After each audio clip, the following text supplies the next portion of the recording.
నా మనసు నీతో కూడా రాలేదా? 2 రాజుల 5:26. దేవుని మనసు మరియు ఆయన దృష్టి సర్వ ప్రపంచమంతటా సంచరించును. ఆయనకు మరుగైనది ఏదీ లేదు. హృదయ అంతరేంద్రియములను పరిశోధించువాడు, ఆయన నుండి తప్పించుకునున్నాడెవడు? తలంపు పుట్టకముందే ఆయన సమస్తము ఎరిగి ఉన్నాడు.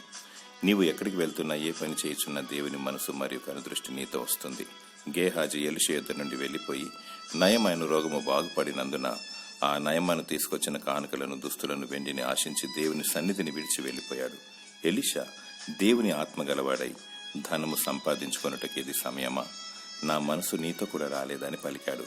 గేహాజీ భూ సంబంధమైన వాటి మీద మనసు నుంచి కుష్టుతో నిండి శాపగ్రస్తుడయ్యాడు.